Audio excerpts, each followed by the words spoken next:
Bonjour, bienvenue dans la série sur la mécanique quantique. Donc maintenant, nous sommes outillés pour trouver la fameuse matrice R qui permet de décrire les effets sur le spin des rotations des appareils de Stern-Gerlach. Donc nous allons voir maintenant une rotation autour de l'axe Z. Donc rappelez-vous, l'axe Z c'était l'axe vertical. Donc pour représenter ça plus facilement, nous allons représenter les appareils comme étant vus du dessus. Donc, à ce moment-là, les faisceaux se divisent en deux, mais du dessus, ils forment une ligne verticale. Et plaçons un appareil T à la suite, ici.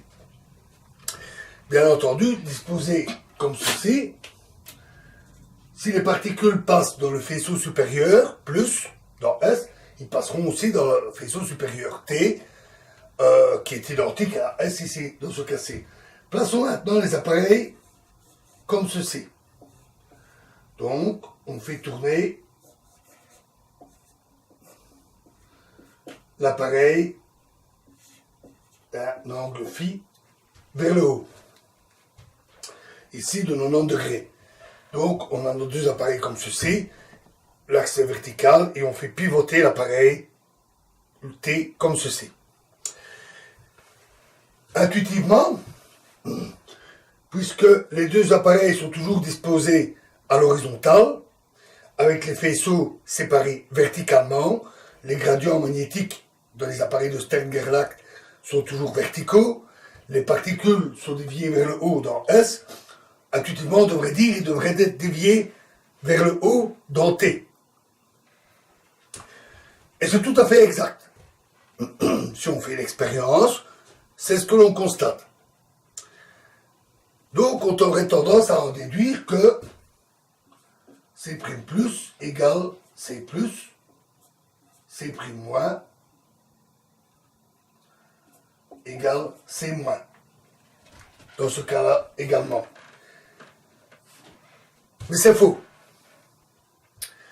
Parce que tout ce que nous avons, ce sont des probabilités. Nous savons que le faisceau, ici, passe dans la branche supérieure, et donc il a 100% de chance de passer dans la branche supérieure de T. Et les amplitudes, ce n'est pas des probabilités. Il faut prendre le carré de leur module. Donc c'est tout ce qu'on peut dire, c'est que cette relation est vraie en module. Mais il pourrait très bien y avoir un changement de phase dans C' plus et C' moins, un simple changement de phase n'affectant pas les probabilités. C'est une possibilité. Et on peut le vérifier. Donc, supposons que l'on place un appareil U à la suite. Un appareil U qui, lui, est complètement couché sur le plan horizontal. Donc, il ne sépare non plus les deux faisceaux verticalement, mais horizontalement, et on le règle de façon à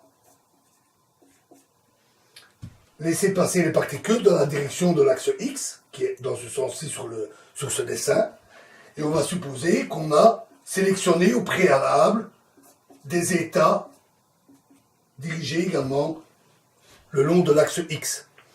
Si les appareils S et T sont entièrement ouverts, les états X arrivent ici, ils passent dans la branche plus X, donc toutes les particules passent. Ce qui est exact. Prenons maintenant l'autre disposition. S, T, et on met l'appareil U ici. Attendez, je vais faire un peu mieux mon dessin pour que ça soit plus clair. Donc on met S, on met T ici, et on met U ici. U séparant comme ceci. Si le fait de faire pivoter l'appareil T ne changeait rien aux amplitudes, C' plus égale C plus, C' moins égale C moins, dans ce cas, en laissant les appareils S et T ouverts. L'appareil U devrait également tout laisser passer. Mais ici, on a incliné l'appareil U de 90 degrés. Donc, on l'a basculé, il sépare en deux faisceaux. On l'a basculé de 90 degrés. Donc, il sépare toujours dans le plan horizontal en deux faisceaux, mais en étant pivoté. Donc, les particules sont séparées dans la direction Y. On a déjà vu ce genre de situation avec des appareils placés verticalement. Dans ce cas-là, on s'attend, et c'est exact, à ce que la moitié des particules seulement passent dans U. Et donc, les amplitudes ici doivent avoir été changées, de façon à ce que le résultat avec U soit différent. Ici, on ne doit pas avoir un état orienté comme ceci. Il doit avoir eu un changement de phase produit par T.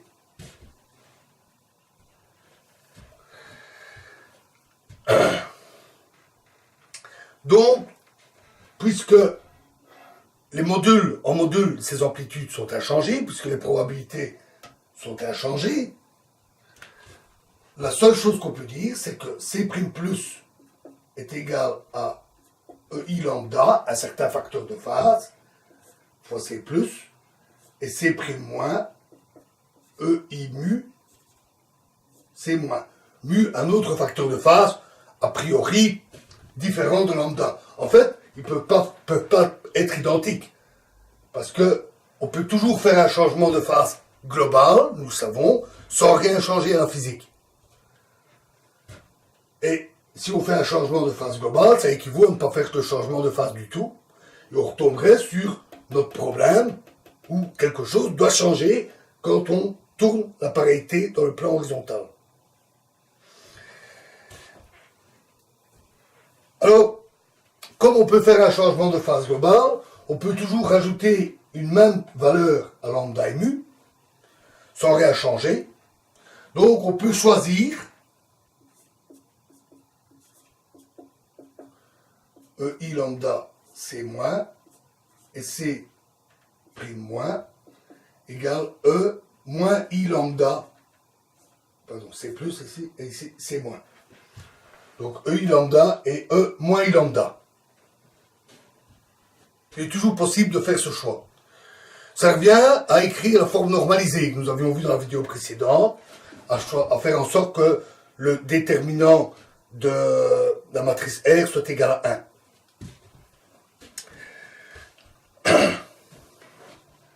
Donc, nous avons trouvé comment se transforment les amplitudes, mais il nous reste à trouver la valeur de lambda. Alors, lambda, de toute évidence, doit dépendre de l'angle phi. Nous savons, quelque chose doit changer. Donc, lambda doit être une certaine fonction de l'angle phi. Tout ce que nous pouvons dire à ce stade, c'est que si phi est égal à 0, c'est-à-dire si les deux appareils sont alignés, là, T et S sont vraiment identiques, là, rien ne doit changer. Donc, lambda de 0 doit être égal à 0.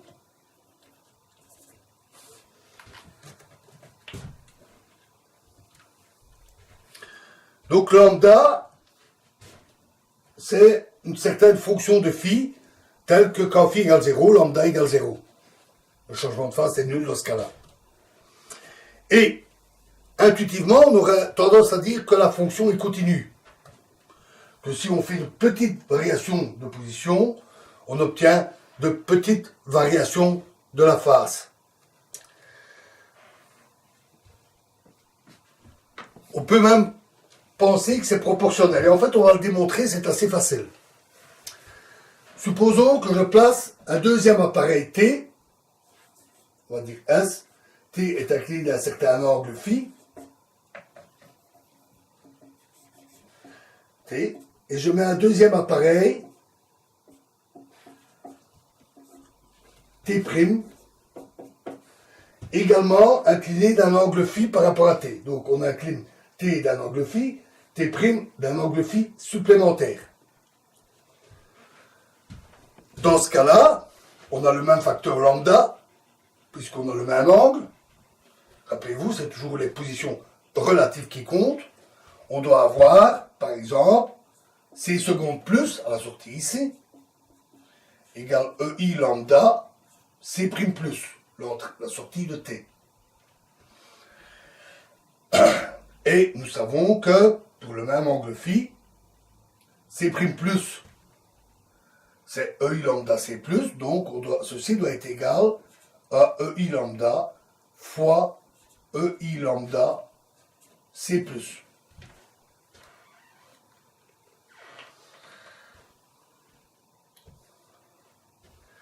C'est-à-dire EI 2 fois lambda C plus. Si l'appareil T est entièrement ouvert, il laisse tout passer, il ne change rien. Donc, ça équivaut à mettre l'appareil S et un appareil T incliné d'un angle 2 phi. T', phi une fois ici, phi une fois là, on l'incline de l'angle 2 phi. Donc, si lambda correspond à phi, alors 2 lambda correspond à 2 phi. Ils augmentent en même temps. Ils sont proportionnels. Donc on va poser lambda égale m fois phi.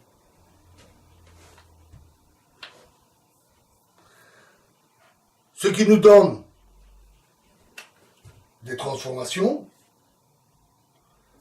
Et cette fois-ci, m est une constante.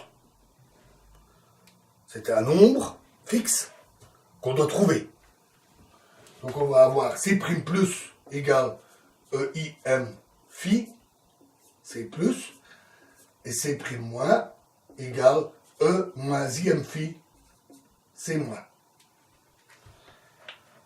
Il nous reste à trouver ce nombre, cette constante. Alors, imaginons qu'on a nos deux appareils S et T, et qu'on fait pivoter celui-là de 360 degrés. Donc on lui fait faire un tour complet sur lui-même. Mais vraiment complet. Donc il revient dans sa position initiale. On revient à la même situation après avoir fait un tour complet. Donc, dans ce cas-là, il ne devrait pas y avoir un changement de phase, sauf un changement de phase global. Et on s'attend à ce que EIM phi soit égal à 1.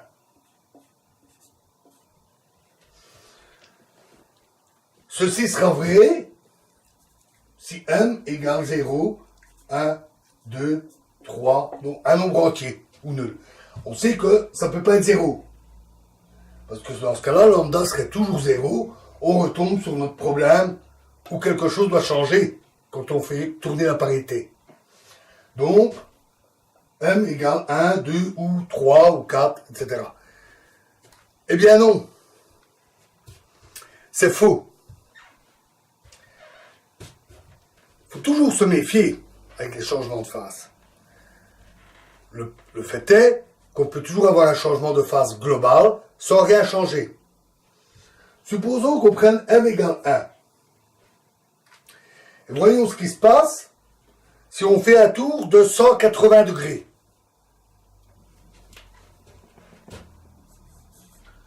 Donc on a notre appareil S, toujours vu du dessus, hein, et on fait faire un tour de 180 degrés à l'appareil T. Alors c'est un peu difficile à dessiner, évidemment. On va le mettre juste en dessous pour que ça soit plus clair. Les particules arrivent ici, font demi-tour et passent dans l'appareil T. Si m égale 1, alors on trouve que C' plus égale moins C plus, C' moins égale moins C moins. Mais changer de signe, c'est équivalent à un changement de phase global. On change les deux du même facteur, fois moins 1 dans les deux cas. Donc à nouveau, dans ce cas-là, on ne change pas la physique. Mais replaçons à nouveau notre appareil U derrière. Notre fameux appareil U. il s'épale toujours dans la direction horizontale, le long de X. Formidable. Sauf qu'on l'a inversé, là. Il n'est plus dans le même sens. Cette fois-ci, les particules, c'est celles qui vont vers le haut. Enfin, vers le haut dans notre dessin. Hein. C'est-à-dire dans le sens inverse de l'axe X. C'est ces particules-là qui sont filtrées par U. Et on les a filtrées, initialement, pour être dans l'autre sens. Donc, aucune particule ne va passer dans U. Et nous venons de dire que rien ne changeait. C'est faux. Donc, de toute évidence, le choix M égale 1, ou 2 ou 3, ça revient en même, ne convient pas. Où est notre erreur de raisonnement? Mais en fait, ceci, ça nous donne la solution. Nous avons dit que pour un 360 degrés, rien ne changeait. Les résultats physiques sont identiques. Les probabilités. Et les deux faisceaux doivent avoir la même phase. Pour ne pas avoir de phénomène d'interférence, par exemple. Mais, on peut toujours avoir un changement de phase global, comme ici. Donc la seule solution qui reste, c'est M égale 1,5. Pour tout vous dire, c'est d'ailleurs de là que vient le nom de spin 1,5. C'est ce facteur demi qu'on retrouve avec ce type de particules, ou d'atomes, avec un spin 1,5. Dans ce cas-là, pour un tour de 360 degrés, on retrouve ceci. Donc cette fois-ci, c'est pour un tour complet qu'on retrouve un signe moins devant.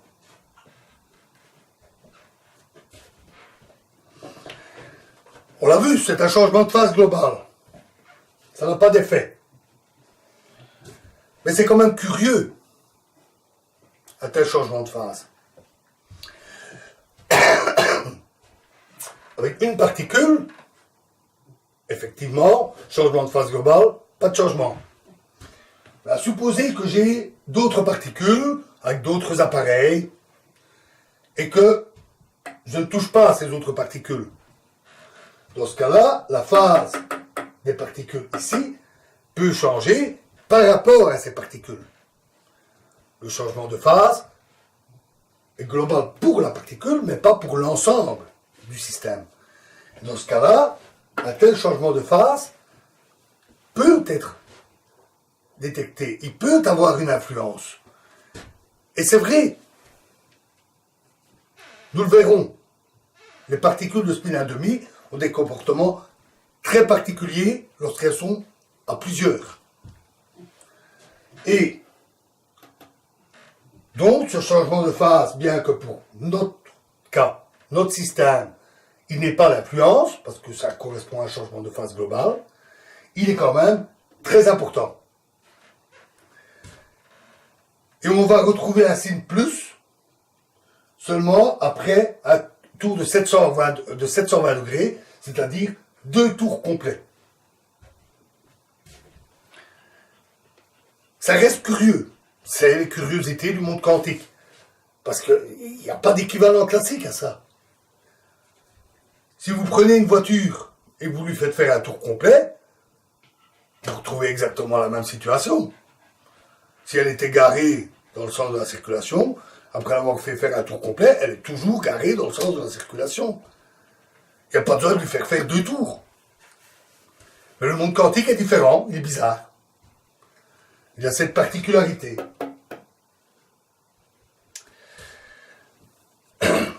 Et nous verrons que ça a des conséquences particulièrement intéressantes. Voilà, alors nous avons terminé, ou pratiquement, pour notre cas où on fait tourner l'appareil dans le plan horizontal, c'est-à-dire autour de l'axe vertical. On a donc C' plus égale EI phi demi, phi l'angle de rotation, C plus, et C' moins égale E moins I phi demi, C moins. C'est-à-dire notre matrice R, avec les deux coefficients ici, et 0 ici. R pour une rotation dans le plan horizontal. Voilà, nous avons déjà obtenu un cas. Nous allons voir les autres cas. Ils ne sont pas plus compliqués. Et ce que nous avons déjà trouvé là va nous aider. Donc dans la prochaine vidéo, nous reviendrons à une rotation le long de l'axe Y, c'est-à-dire dans le sens des appareils. On va tourner l'appareil T le long de cet axe Y.